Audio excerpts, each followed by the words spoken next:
All right, thank you all for joining us. William Shakespeare, England's greatest poet and playwright, wrote over 37 plays. Tonight, we're going to do a selection of scenes from 6 of our favorite shows of his. Before each show, I'm going to give you a brief outline of what happens throughout the show in case you're a little unfamiliar with it. And before each scene, I'll catch you up on what's happening in that part of the play. Unfortunately, though, I don't have to do that, because this first show, Romeo and Juliet, needs no explanation.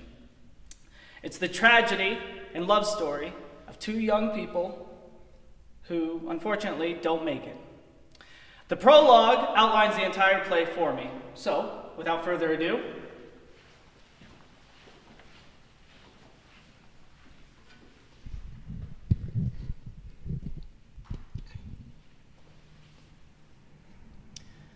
Two households, both alike in dignity, in fair Verona, where we lay our scene. From ancient grudge break to new mutiny, where civil blood makes civil hands unclean. From forth the fatal loins of these 2 foes, a pair of star-crossed lovers take their life, whose misadventured piteous o'erthrows doth with their death bury their parents' strife. The fearful passage of their death-marked love, and the continuance of their parents' rage, which but their children's end naught could remove, is now the 2 hours' traffic to our stage. The which, if you with patient ears attend, what here shall miss, our toil shall strive to mend.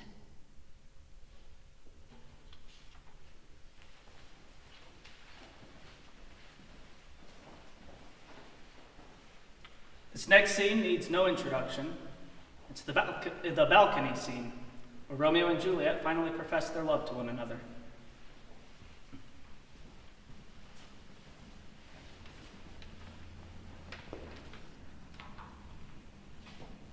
But soft, what light through yonder window breaks?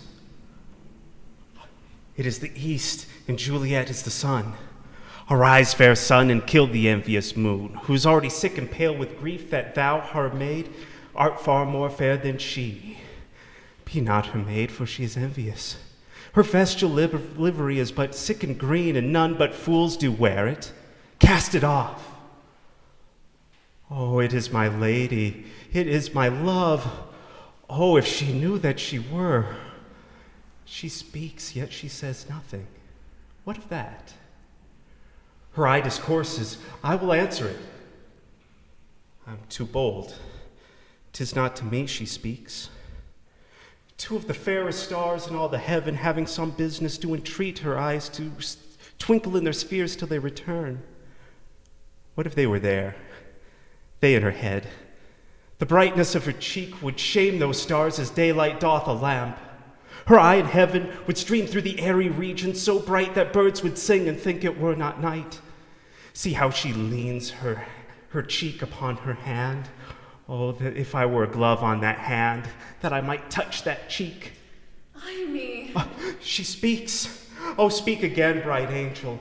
For thou art as glorious to this night, being over my head, as a winged messenger from heaven onto the white, upturned, wandering eyes of mortals that fall back to gaze on him when he bestrides the lazy, puffing clouds and sails upon the bosom of the air.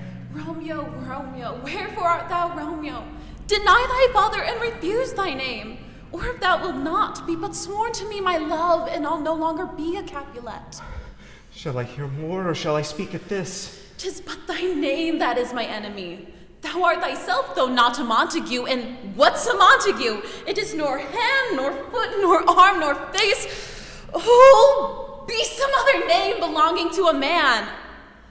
And what's in a name? That which we call a rose by any other word would still smell as sweet. So Romeo would, were he not Romeo called, retain that dear perfection which he owes without that title. Romeo, doff thy name, and for that name which is no part of thee, take all myself. I take thee at thy word. Call me but love, and I'll be new baptized. Henceforth I'll never be Romeo. What man art thou that thus be screened in the night, so stumblest on my counsel? By a name I know not how to tell thee who I am. My name, dear saint, is hateful to myself, for it's an enemy to thee. Had I it written, I would tear the word.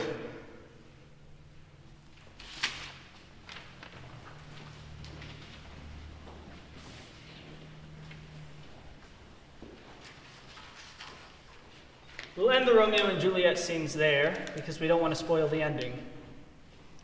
The next show is one of Shakespeare's least performed shows today. It was one of his final shows. I'm so sorry, I'm mistaken. We do have one more scene. We have the scene, it's a fight scene towards the end of Romeo and Juliet, which spurns the retribution of Juliet's family on Romeo. The next scene takes place in the streets of Verona.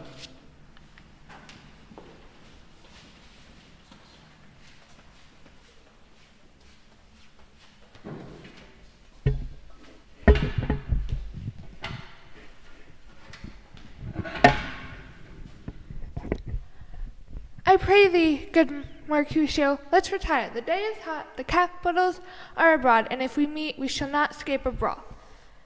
For now, these hot days is the mad blood stirring. Thou art like one of these fellows that, when he enters the confines of a tavern, claps me his sword upon the table and says, God, send me no need of thee. And by the operation of the second cup, draws him on the drawer when indeed there is no need. Am I such a fellow? Come, thou art as hot a jack in thy mood as any in Italy, and as soon moved to be moody, and as soon moody to be moved. And what too? Nay, and there are two such, we should have none shortly, for one would kill the other. Thou wilt quarrel with a man that hath a hair more or a hair less in his beard than thou hast. Thou wilt quarrel with a man for cracking nuts, having no other reason but because thou hast hazel eyes. What eye but such an eye would spy out such a quarrel? Thy head is as full of quarrels as an egg is full of meat, and yet thy head hath been beaten as addle as an egg for quarreling. Thou hast quarreled with a man for coughing in the street because he hath wakened thy dog that hath lain asleep in the sun.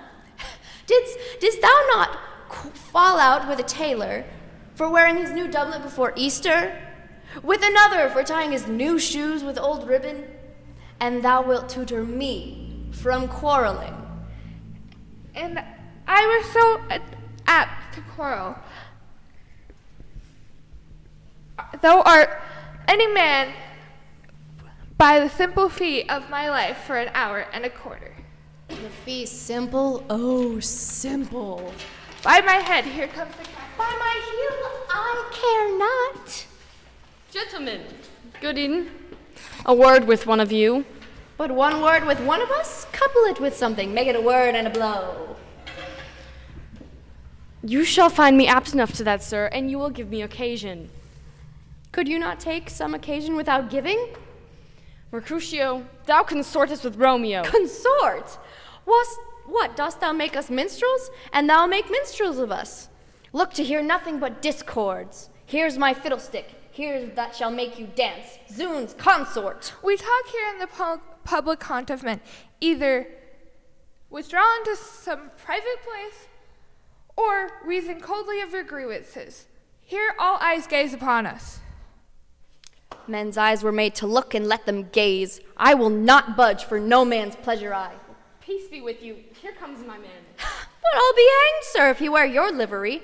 Marry, go before to field, he'll be your follower. Your worship, in that sense, may call him man. Romeo, the love I bear thee can afford no better term than this. Thou art a villain. Tybalt, the reason that I have to love thee doth much excuse the appertaining rage to such a greeting. Villain, am I none, therefore farewell. I see thou knowest me not. Boy, this shall not excuse the injuries that thou hast done to me. Therefore turn and draw. I do protest, I never injured thee, but love thee better than thou canst devise, till thou shalt know the reason of my love. And so, good Capulet, a name I tender as dearly as my own, be satisfied. Oh, come, dishonorable, vile submission. Tybalt, you rat-catcher, will you walk? What wouldst thou have with me? Good king of cats, nothing but one of your 9 lives that I mean to make bold withal, and as you shall use me hereafter, dry beat the rest of the 8. Will you pluck your sword out of his pilcher by the ears? Make haste, lest mine be about your heirs ere it be out. I am for you.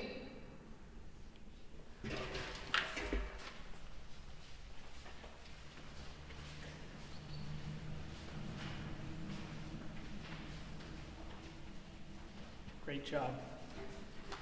Now we will move on to one of Shakespeare's lesser performed plays, Cymbeline. Cymbeline is one of his last written plays, and it is the story of a young princess, Imogen, who has married her lover Posthumus in secrecy. Her father, King Cymbeline, banishes Posthumus, who spends his time in Italy. While in Italy, he happens to be hanging out with some other gentlemen from all over Europe. And while there, they're all speaking of which country has the most beautiful women. And Posthumus says his is the best. However, the Italian Iachimo begs to differ.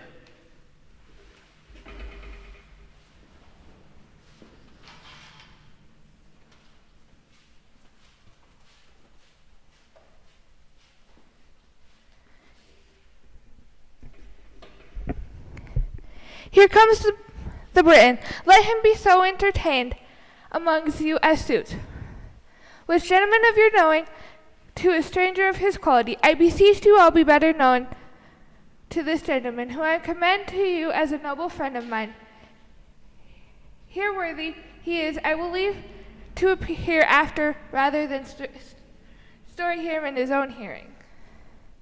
Sir, we known together in Orleans. Since when have I been indebted to you for courtesies which I'll be ever to pay and yet pay still? Sir, you will rate my poor kindness. I was glad I did donate my countrymen, and yes, it had been pity you should have been so mortal of a purpose, as there each bore upon importance of us so slight and a trivial in nature. By your pardon, sir, I was then a young traveler, rather shunned to go even with what I heard in my every action, to be guided by others' experiences. But upon my mended judgment, if I offend not to say that it is mended, my quarrel is not altogether slight. Faith, yes. So, to be put to the arbitrament of swords, and by such two that would be all likelihood have confounded one another, or have fallen both. Can we with manners ask what was the difference? Safely, I think. 'Twas a connection to public, while only without contradiction suffer the report. It was like an argument that fell out last night, where each of us fell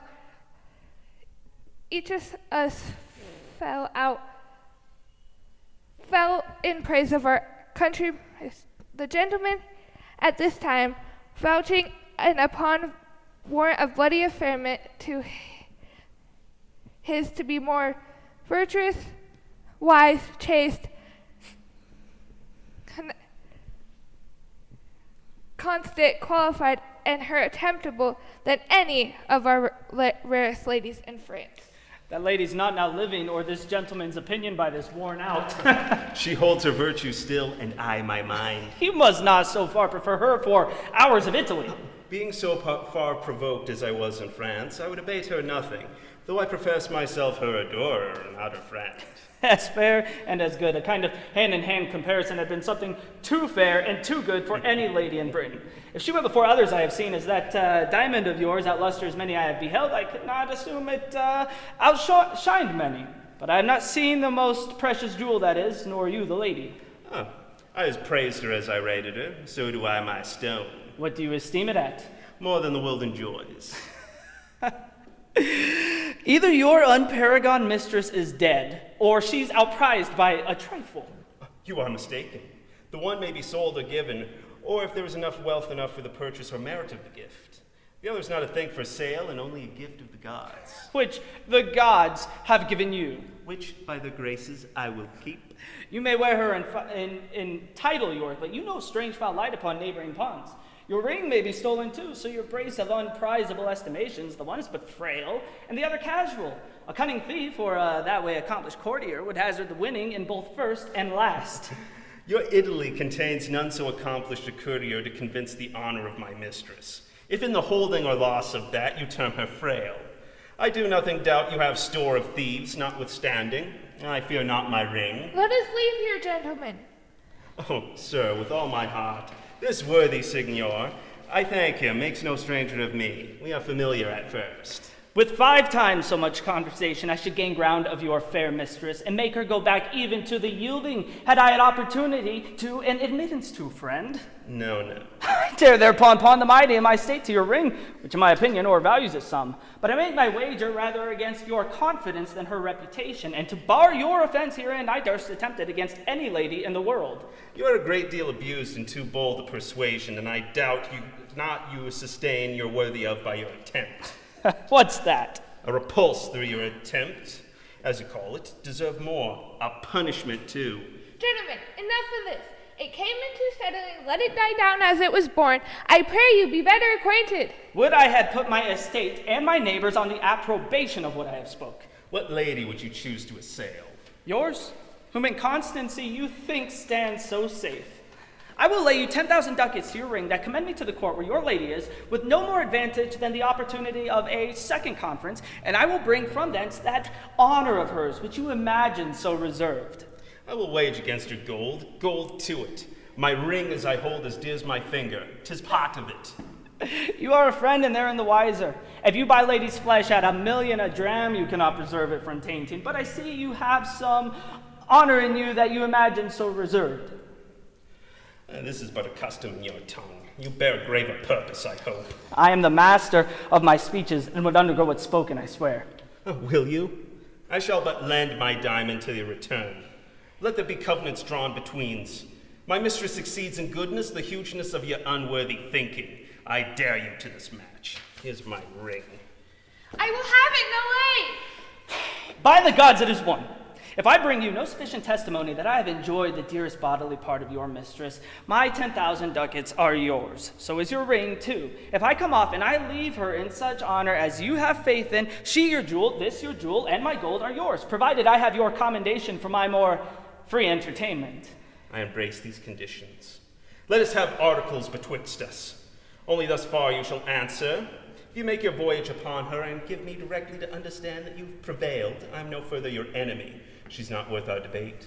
If she remain unseduced, you not making it appear otherwise for your ill opinion and the assault you have made to her chastity, you shall answer me with your sword.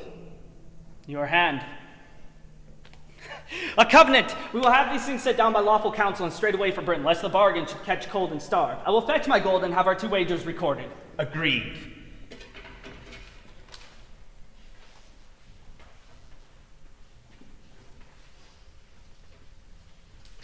So, Posthumus makes his bet with Iachimo.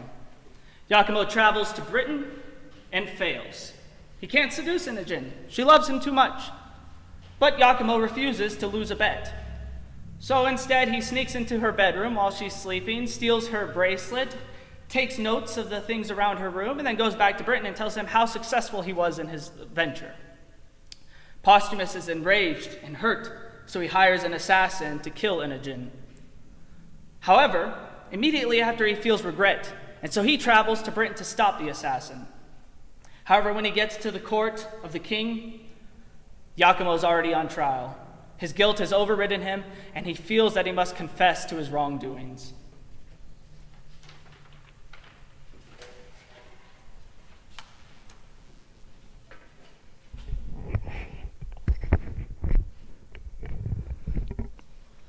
My boon is that this gentleman may render of whom he had this ring. What's that to him? That diamond upon your finger, say, how came it yours? Thou torture me to leave unspoken that which to be spoke would torture thee. How? Me? I am glad to be constrained, to utter that which torments me to conceal. By villainy I got this ring. 'Twas Leonidas' jewel, whom thou didst banish, and which more may grieve thee as it doth me, a nobler sir, ne'er lived twixt sky and ground. Wilt thou hear more, my lord? All that belongs to this. That paragon, thy daughter, for whom my heart drops blood and my false spirits quail to remember, give me leave, I faint. My daughter, what of her? Renew thy strength. I had rather thou shouldst live while nature will, than die ere I hear more. Strive, man, and speak. I'll Upon a time unhappy was the clock that struck the hour. 'Twas in Rome, accursed the mansion where 'twas a feast. Oh, would that our viands had been poisoned, or at least those which I heaved ahead. The good Posthumus, what should I say? He was too good to be where ill men were, and was the best of all amongst the rarest of good ones. Hearing us praise our loves of Italy for beauty that made barren the swelled boast of him that best could speak, feature laming the shrine of Venus, or straight pipe Minerva, postures beyond brief nature. For condition, a shop of all qualities that man loves woman, for besides the book of Wyman, fairness which strikes the eye. I stand on fire. Come to the matter. All too soon I shall, lest thou would grieve quickly. This Posthumus, most like a noble lord in love, and one that had a royal lover, took his hint, and not dispraising whom we praise, therein he was as calm as virtue. He began his mistress' picture, which by his tongue and a mind being put in, either our brags were cracked of kitchen trolls, or his description proved us unspeaking sots. Nay, to the purpose. Your daughter's chastity. There it begins. He spake of her as Diane had hot dreams, yet she alone were cold.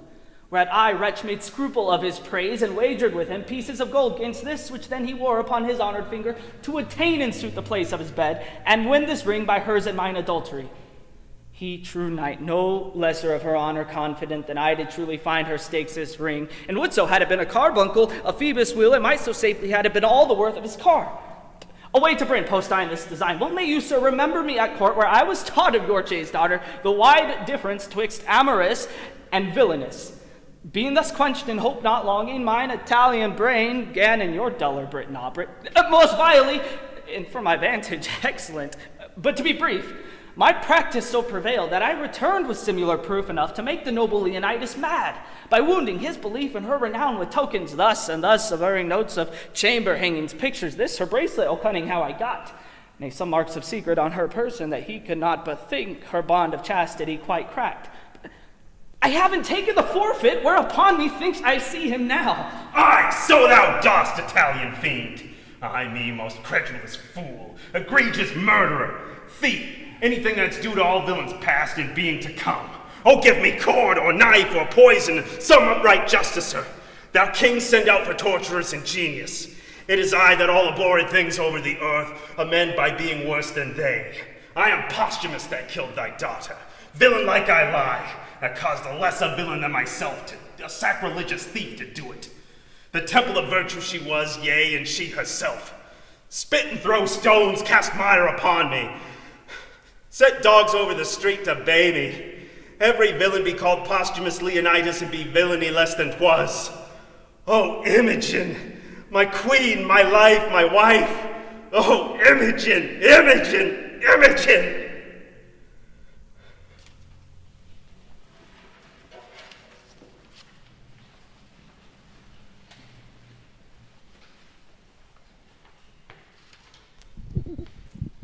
All right. That is fantastic. It's weird doing virtual things because typically we're at our intermission. This is when we would applaud. But so feel free at home, applaud for all of our fantastic performers. My name is Derek Olson. I'm the Executive Director of Belle-Fourche Area Community Theater, and I've got just a few things I want to talk about real quick before we take our 10-minute intermission. I want to start off by saying Belle-Fourche Area Community Theater is supported by grants, and one of those support is provided by funds from the state of South Dakota through the Department of Tourism and National Endowment for the Arts. We also received a grant from Walmart Giving, from our local Walmart, which is fantastic. I want to take a moment to thank all of our season sponsors: Black Hills Energy, Jackson Dental, Flight Steakhouse, Double Star Computing, Black Hills Title Inc., Pioneer Bank and Trust, TDG, Open Space Creative, Bunny's Body and Collision Repair Center, First Interstate Bank, Wells Plumbing and Supplies, Carl's Trailer Sales, Runnings, Tim Spidell Business and Tax Service, LLC, and The Leaky Pot. Those are our season sponsors for this 2021 season we have going right now. We also want to thank, we did receive a business donation from Morris Law Office here in town. And lastly, as far as sponsors, I want to thank Venue 519. I don't know if you're from the area, but that's where we're broadcasting from tonight. Downtown Belle Fourche, venue 519. They are our show sponsor for tonight. It's a rental space. It's fantastic. They have a website. Go check it out if you need a great rental space here in town. Sponsors, that is one of your ways you can support community theater. Your support is what makes it possible for us to do what we do. It also gives you an opportunity for public exposure of your business. It's also tax deductible, so that's a win-win. We have 5 different business sponsorship packets to choose from. We're confident we've got one that will suit your business. We're also open to negotiating in-kind sponsorships, as well as if you want to sponsor above $5,000, that would be awesome. We don't necessarily have a tier, so just message me and we'll talk, but we'll take $5,000. If you're interested in becoming a business sponsor, please contact us through our website at bellefourcheact.com, or you can email me directly at director@bellefourcheact.com. So again, I just want to say one last big thank you to our season sponsors. This past year has been rough with the pandemic. We haven't been able to do our shows as we would have liked last year. This is kind of our kickoff event for our summer season. And business sponsors is what help keep us afloat and allows us to do this show plus the other shows we have coming up. So thank you so much. With that, we're going to take a 10-minute intermission, and then we will be back with some more Shakespeare. Thank you so much.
Tonight's show, A Midsummer's Night's Dream, is the story of two young men and two young women from Athens who are stuck in the middle of a love rectangle.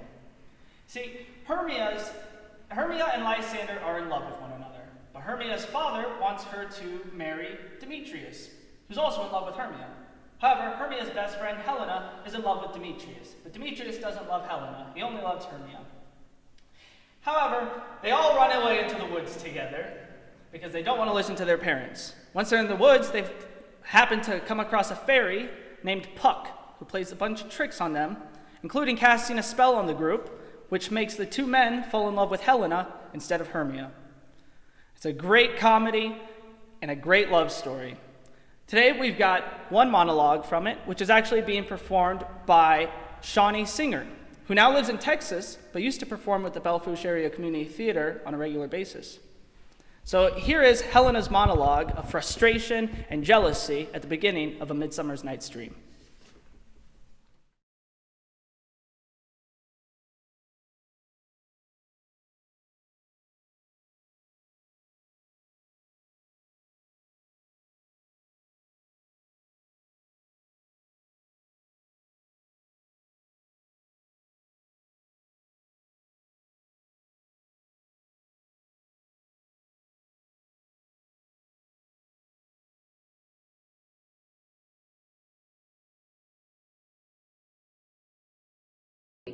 Wings and no eyes figure unheedy haste, and therefore is love said to be a child. For in choice he is so oft beguiled, as waggish boys themselves in games forswear, so the boy love is perjured everywhere. For ere Demetrius looked on Hermia's eyne, he hailed down oaths that he was only mine. And when this hail some heat from Hermia felt, so he dissolved, and showers of oaths did melt.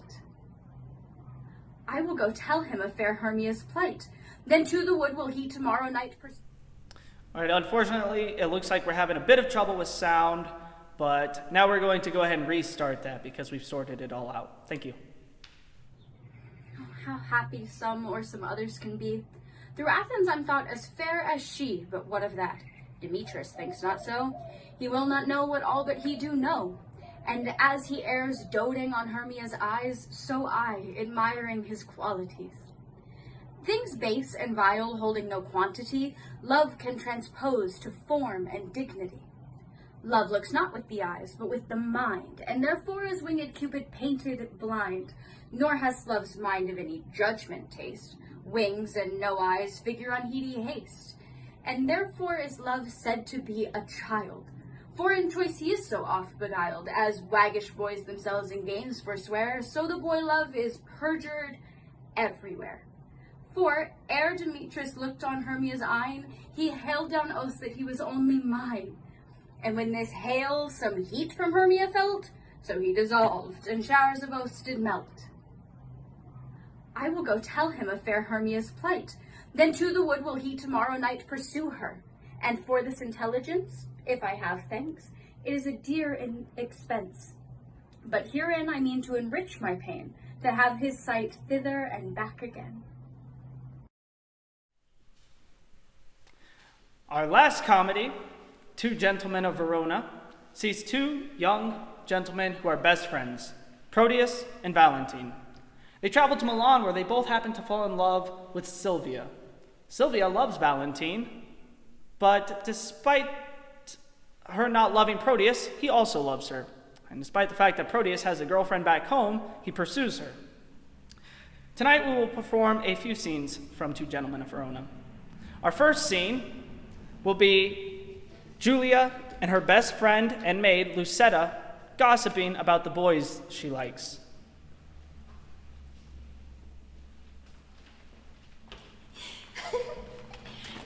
To Julia, say from whom? That the contents will show. Say, who gave it thee? Sir Valentine's page, and sent, I think, from Proteus. He would have given it to you, but I, being in the way, didn't your name receive it? Pardon the fault, I pray. Now by my modesty, a goodly broker, dare you presume to harbor wanton lines? To whisper and conspire against my youth? Now trust me, 'tis an office of great worth, and you an officer fit for the place. There, take the paper, see it be returned, or else return no more into my sight. To plead for love deserves more fee than hate. Will you be gone? That No. may ruminate. And yet, would I had o'erlooked the letter. It were a shame to call her back again, and pray her to a fault for which I chide her. What fool is she that knows I am a maid and would not force the letter to my view, since maids in modesty say no to that, which they would have the proffer construe aye. Fie. How wayward is this foolish love! Like a testy babe will scratch the nurse, and presently, all humbled, kiss the rod. When, how churlishly I chide Lucetta hence, when willingly I would have had her here. How angrily I taught my brow to frown, when inward joy enforced my heart to smile. My penance is to call Lucetta back and ask remission of my folly past. What ho, Lucetta? What would your ladyship? Is near dinner time? I would it were that you might kill your stomach on your meat and not upon your maid. What is it you took up so gingerly? Nothing. Why didst thou stoop then? To take a paper up that I let fall. And is that paper nothing? Nothing concerning me. Oh, some love of yours hath writ to you in rhyme. That I might sing it, madam, to a tune. Give me a note. Your ladyship can say. As little by such toys as may be possible, best sing it to the tune of Light o' Love. It is too heavy for so light a tune. Heavy? Belike it hath some burden then? Aye, a melodious were it. Would you sing it? And why not you? I cannot reach so high. Let's see your song then. How now, minion? What?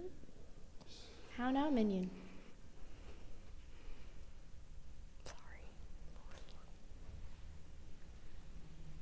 Keep tune there still, so you will sing it out. And yet methinks I do not like this tune. You do not? No, madam, 'tis too sharp. You, minion, are too saucy. Nay, now you are too flat, and mar the concord with too harsh a descant. There wanteth but a mean to fill your song. The mean is drowned out with your unruly bass. Indeed, I bid the bass for Proteus. This babble shall not henceforth trouble me. Here is a coil of protestation. Go, get you gone.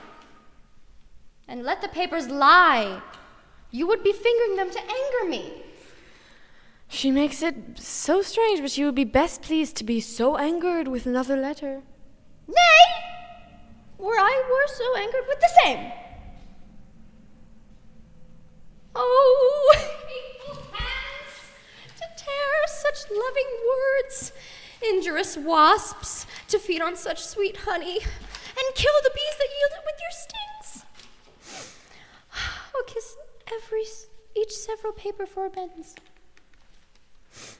Look, here is writ. Kind Julia, unkind Julia, as in revenge of thy ingratitude, I throw thy name against the bruising stones, trampling it contemptuously on thy disdain. And here is writ, love-wounded Proteus, poor wounded name, my bosom as a bed shall lodge thee till thy wounds be thoroughly healed. And thus I search it with a sovereign kiss. But twice or thrice was Proteus written down. Hey, be calm, good wind! Blow not a word away till I found each letter in the letter except mine own name, that some whirlwind bear into a ragged, fearful, hanging rock, and throw it thence into the raging sea. Lo, here in one line is his name twice writ. Poor forlorn Proteus, passionate Proteus, to the sweet Julia. That'll tear away. Well, and yet I will not, sith so prettily he couples it to his complaining names. Thus I will fold them upon one another. Now kiss, embrace, contend, do what you will.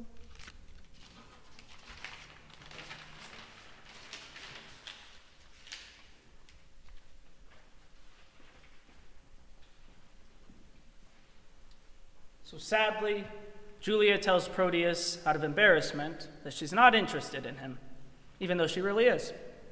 So Proteus gives up and decides to leave with his best friend Valentine. Proteus' servant, however, is a bit more reluctant to leave.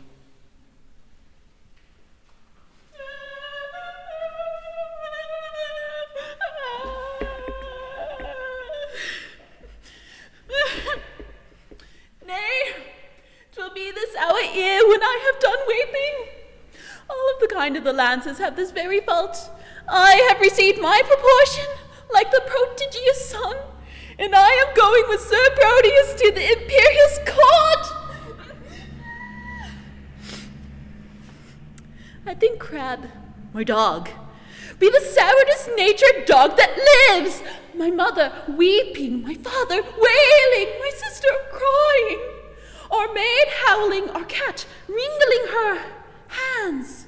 All of our house in great perplexity, yet did not this cruel-hearted cur shed one tear?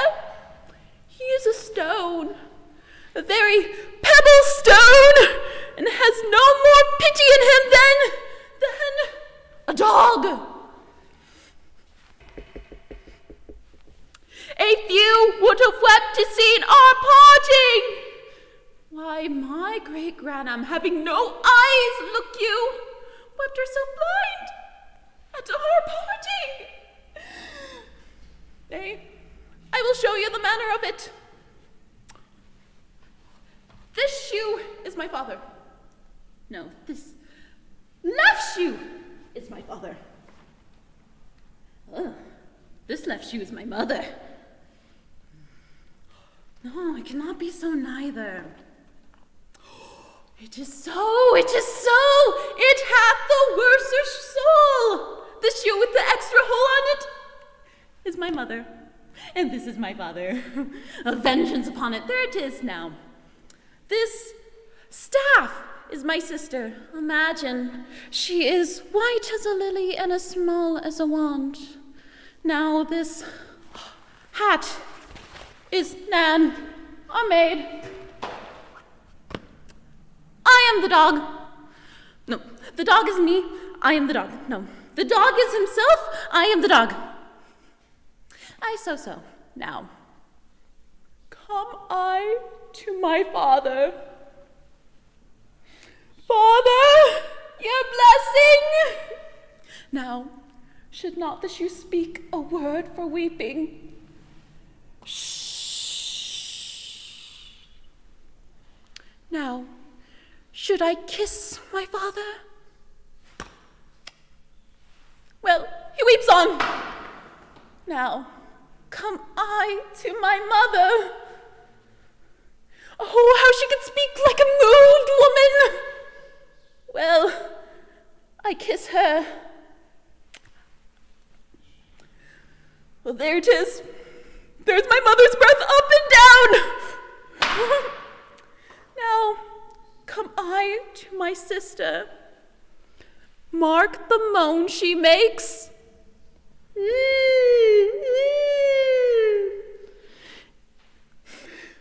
And the dog, all this while, sheds not a tear, nor speaks a word. But notice how I lay the dust with my tears.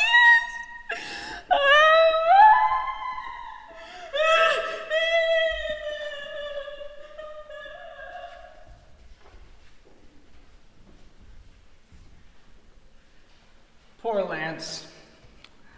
This final scene from Two Gentlemen of Verona is where Julia, missing Proteus so much, decides she wants to be with him after all. So she travels to Milan, and she attempts to surprise him by disguising herself as a man. However, when she gets there, she meets him and finds that he is in love with Sylvia now. Sebastian, I have entertained thee, partly that I have need of such a youth that can with some discretion do my business. For 'tis no trusting to yon foolish lout, but chiefly for thy face and thy behavior, which, if my augury deceive me not, witness good bringing up, fortune and truth. Therefore know thou, for this I entertain thee. Go presently and take this ring with thee. Deliver it to Madam Sylvia. She loved me well, delivered it to me. It seems you love not her to leave her token. Is she dead, belike? Not so. I think she lives. Alas. Why dost thou cry alas? Well, I cannot choose but pity her. Wherefore thou shouldst pity her? Because methinks that she loved you as well as you do love your lady Sylvia. She dreams on him that has forgot her love. You dote on her that cares not for your love. 'Tis pity love should be so contrary, and thinking on it makes me cry, alas. Well, give her that ring, and therewithal this letter. That's her chamber. Tell my lady I claim the promise for her heavenly picture. Your message done, hie home unto my chamber, where thou shalt find me sad and solitary. How many women would do such a message? Alas, poor Proteus, thou hast entertained a fox to be the shepherd of thy lambs. Alas, poor fool. Why do I pity him, that with his very heart despiseth me?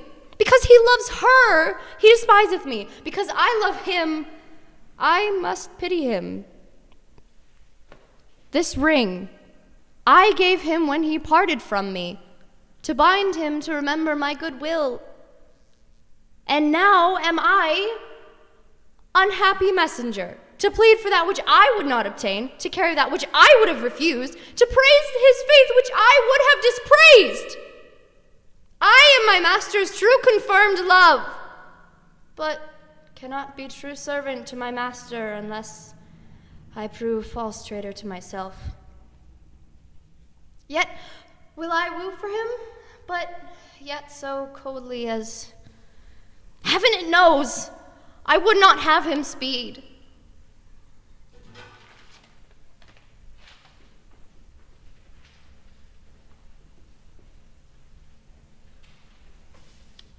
The play does end on a happy note. However, this next play does not.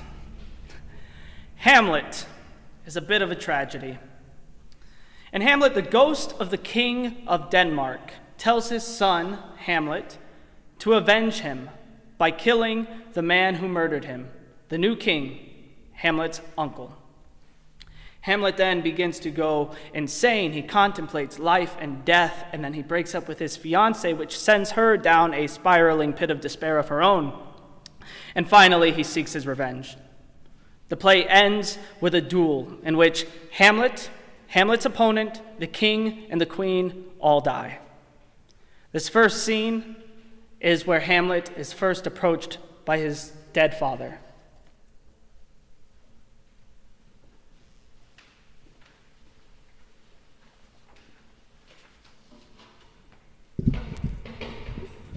Whither wilt thou lead me? Speak, I'll go no further. Mark me. I will. My hour is almost come when I to sulphurous and tormenting flames must render up myself. Alas, poor ghost. Pity me not, but lend thy serious hearing to what I shall unfold. Speak, I am bound to hear. So art thou to revenge when thou shalt hear? What? I am thy father's spirit, doomed for a certain time to walk the night, and for the day confined to fast and fires, till the foul crimes done in my days of nature are burnt and purged away. But that I am forbid to tell the secrets of my prison house. I could a tale unfold whose lightest word would harrow thy soul, freeze thy young blood, make thy two eyes like stars start from their spheres. Thy knotted and combined locks, and each particular hair to stand an end like quills on the fearful porpentine. But this eternal blazon must not be to ears of flesh and blood. List, oh, list, if thou didst ever thy dear father love. Oh, God. Revenge is most foul and most unnatural murder. Murder most foul, as in the best it is, but this most foul, strange, and unnatural. Haste me to know that with wings as swift as meditation or the thoughts of love may sweep to my revenge. I find thee apt, and duller shouldst thou be than the fat weed that roots itself in ease on the lithe wharf. Wouldst thou not stir in this? Now, Hamlet, hear. 'Tis given out that sleeping in my orchard a serpent stung me. So the whole ear of Denmark is by a forged process of my death rankly abused. But know thou, noble youth, the serpent that did sting thy father's life now wears his crown. Oh, my prophetic soul, my uncle. Aye, that incestuous, that adulterate beast, with witchcraft of his wits, with traitorous gifts, oh wicked wits, and gifts that have the power so to seduce one to his shameful lust, the will of my most seeming virtuous queen. Oh, Hamlet, what a falling off was there from me, whose love was that dignity that it went hand in hand, even with the vow I made to her in marriage, and to decline upon a wretch whose natural gifts were poor to those of mine. But virtue as it never will be moved, though lewdness courted in shape of heaven, so lust through to a radiant angel linked, will sate itself in a celestial bed and prey on garbage. But soft, methinks I sent the morning air, brief let me be, sleeping within my orchard, my custom always of the afternoon. Upon my secure hour thy uncle stole, with juice of cursed Habona in a vial, and in the porches of my ears did pour the leprous distilment, whose effect holds such an enmity with blood of man, that swift as quicksilver it courses through the natural gates and alleys of the body, and with a sudden vigor it doth posset and curd like eager droppings in milk the thin and wholesome blood. So did it mine. In a most instant tedder barked about, most laser-like, with vile and loathsome crust all my smooth body. Thus was I sleeping by a brother's hand, of life, of crown, of queen at once dispatched, cut off, even in the blossoms of my sin, unhouselled, disappointed, unanelled, no reckoning made, but sent to my account with all my imperfections on my head. Oh, horrible, most horrible. If thou hadst nature in thee, bear it not. Let not the royal bed of Denmark be a couch for luxury and damned incest. But howsoever thou pursues this act, taint not thy mind, nor let thy soul contrive against thy mother art. Let her to heaven, and to those thorns that in her bosom lodge, to prick and sting her. Fare thee well at once. The glowworms show their matin to be near, and gins to pale his uneffectual fire. Adieu, adieu, adieu. Remember me.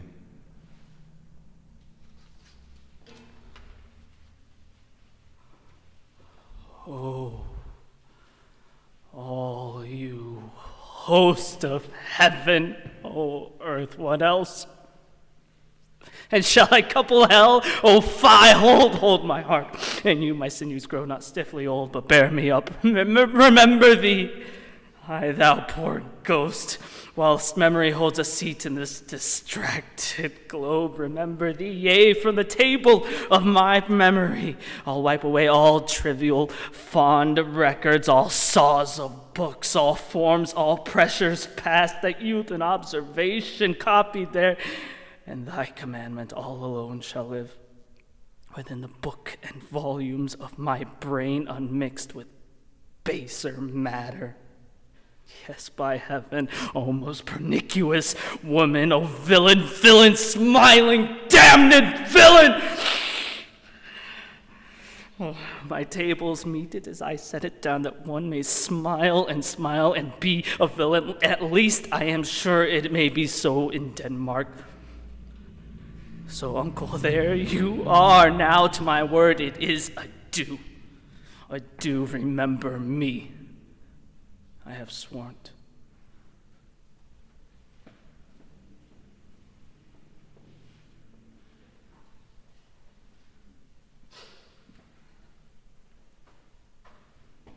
Hamlet goes a little crazy.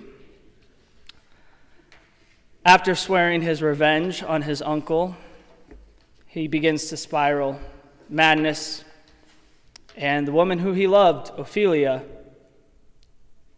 he breaks up with her, and she, afterwards, commits suicide herself. This is the scene before that.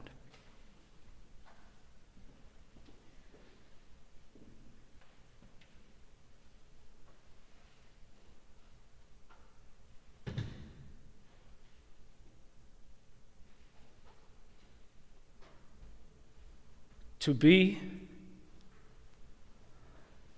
or not to be? That is the question. Whether it is nobler in the mind to suffer the slings and arrows of outrageous fortune, or to take arms against a sea of troubles, and by opposing, end them. To die.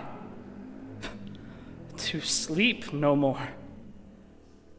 And by sleep to say we end the heartache and the 1,000 natural shocks that flesh is heir to. 'Tis consummation devoutly to be wished to die. To sleep. To sleep, perchance to dream. Aye, there's the rub. For in this sleep of death, what dreams may come when we have shuffled off this mortal coil must give us pause.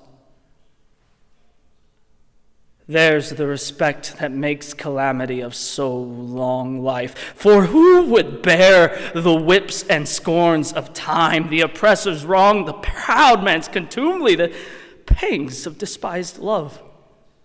The law's delay, the insolence of office, and the spurns that patient merit of the unworthy takes, when he himself might his quietus make with a bare bodkin. Who would fardels bear to grunt and sweat under a weary life, but that the dread of something after death? That undiscovered country from whose bourne no traveler return puzzles the will, and makes us rather bear these ills we have than fly to those we know not of. Thus conscience doth make cowards of us all, and thus the natural hue of resolution is sicklied o'er with the pale cast of thoughts and enterprises of great pitch and moment. With this regard their currents turn awry and lose the name of action. Soft you now.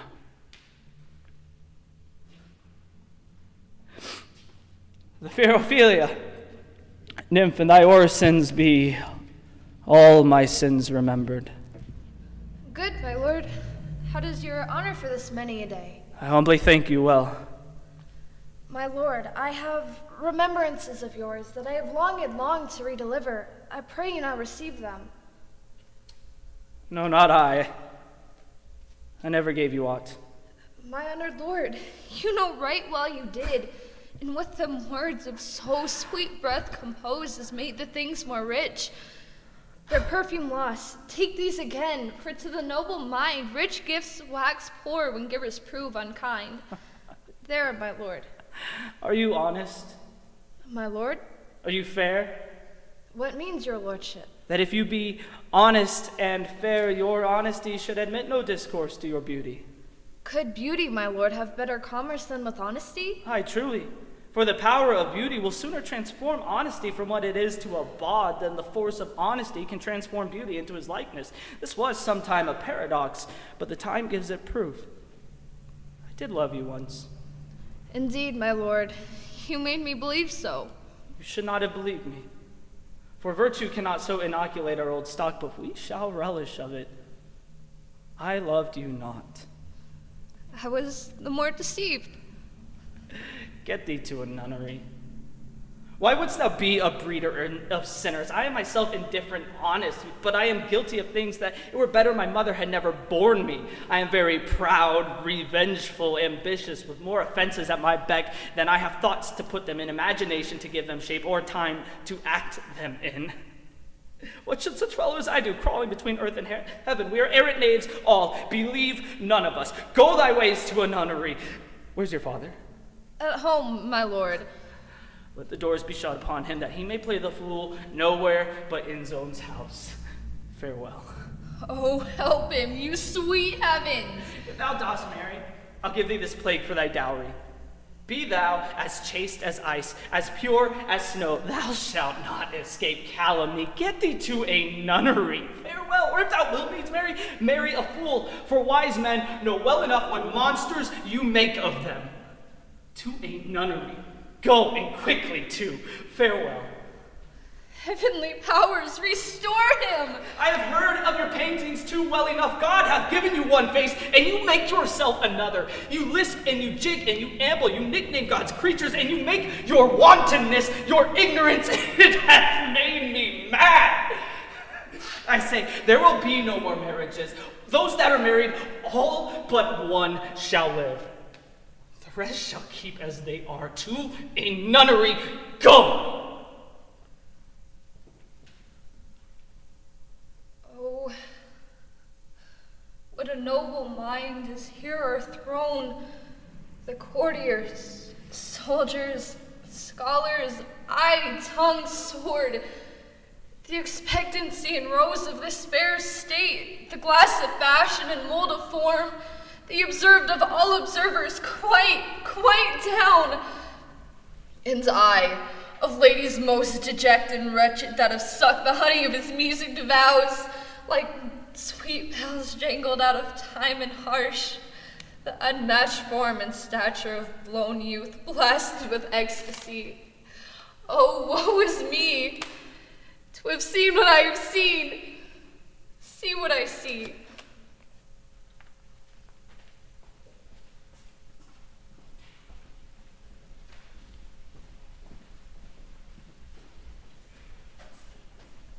It doesn't end well. Our last show, Julius Caesar, is Shakespeare's political thriller, so to speak. Julius Caesar tells the story of the conspiracy against Caesar, his assassination at the hands of his closest friend Brutus, who murdered him for the greater good of the city and for justice, and finally, the defeat of his conspirators. In our scene tonight, Cassius, one of the other men who assassinated Julius Caesar, confronts Brutus. Cassius is upset with Brutus for condemning a soldier who took bribes. Cassius feels that a bribe is a minor offense and should be overlooked. Brutus insists that it was the right thing. Why did they assassinate Caesar, after all, if they're only going to condone bribes and endorse corruption?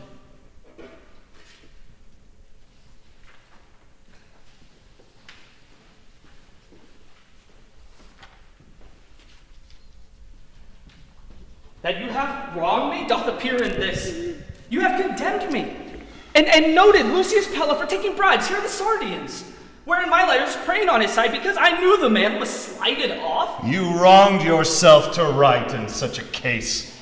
In such a time as it is not meet that every nice offense should bear his comment. Let me tell you, Cassius, you yourself are much condemned to have an itching palm, to sell and mart your offices for gold undeservers. Aye, an itching palm, you know that you are Brutus that speaks this, or else by the gods this speech be your last. The name of Cassius honors this corruption, and chastisement doth hide his head.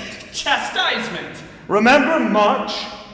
The Ides of March, remember? Did not great Julius bleed for justice's sake? What villain touched his body that did stab, and not for justice? What shall one of us that struck the foremost man of all the world, but for supporting robbers, Shall we now contaminate our fingers with base bribes and sell the mighty space of our large honors for so much trash as may be grasped thus?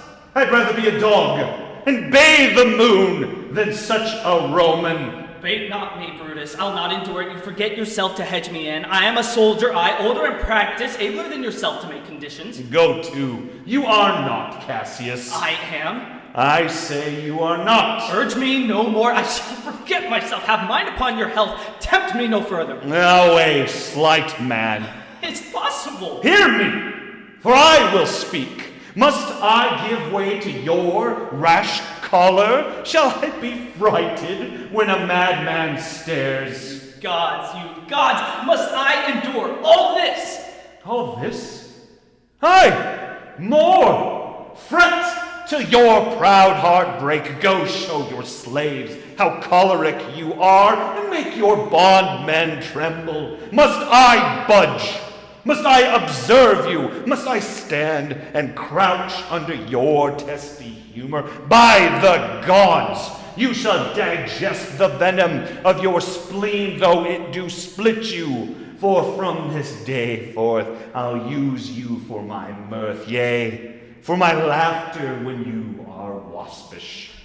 It's come to this. You say you're a better soldier. Let it appear so. Make your vaunting true, and it shall please me well. For mine own part, I shall be glad to learn of noble men. You wrong me every way. You wrong me, Brutus. I said an elder soldier, not a better. Did I say better? If you did, I care not. When Caesar lived, he durst not have moved me. Peace, peace. You durst not so have tempted him. I durst not. No! What durst not tempt him? For your life you durst not. Do not presume too much upon my love. I may do that I shall be sorry for. You have done what you should be sorry for. There is no terror, Cassius, in your threats, for I am on so strong in honesty that they pass by me as the idle wind which I respect not. I did send to you for certain sums of gold which you denied me, for I can raise no money by vile means. By heaven, I had rather coin my heart and drop my blood for drachmas than to wring from the hard hands of peasants their vile trash by any indirection. I did send to you for gold for which to pay my legions, which you denied me. Was that not done like Cassius? Should I have answered Caius Cassius so? When Marcus Brutus grows so covetous to lock such rascal counters from his friends, be ready, gods, for all your thunderbolts dash him to pieces. I denied you not. You did.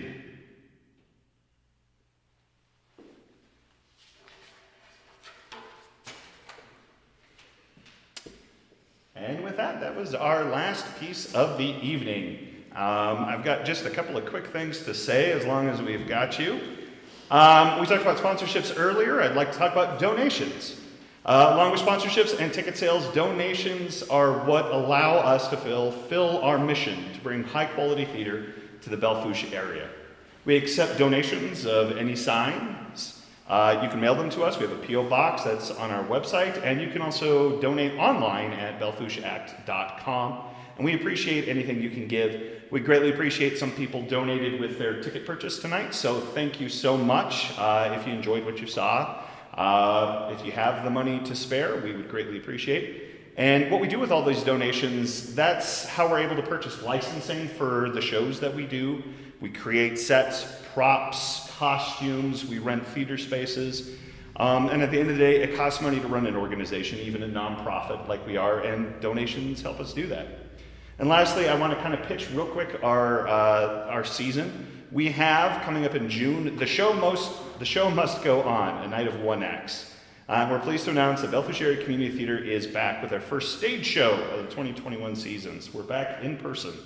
We're doing a night of original comedic one acts written by local authors, and we're looking forward to a great show. We're cast, we've started, and you can purchase tickets right now off of our website. That show will be June 18th, 19th, and 20th. And then we're going to finish up our summer season with the classic comedy Arsenic and Old Lace. Auditions for that show will be July 12th, and the show itself is August 27th through the 29th. Keep checking back for our website for audition notices, because that will be a show that we have auditions for, and then when tickets go on sale. I want to say a big thank you to everyone who purchased this show tonight. We greatly appreciate it. We hope you enjoyed it. We had a lot of fun doing it. This was a great way to kick off our summer season. I'm so excited for what else we got. I want to say a huge thank you to Johnny Ray, who directed the show and put so much of himself into it. He is our resident Shakespeare guide. So thank you so much, Johnny.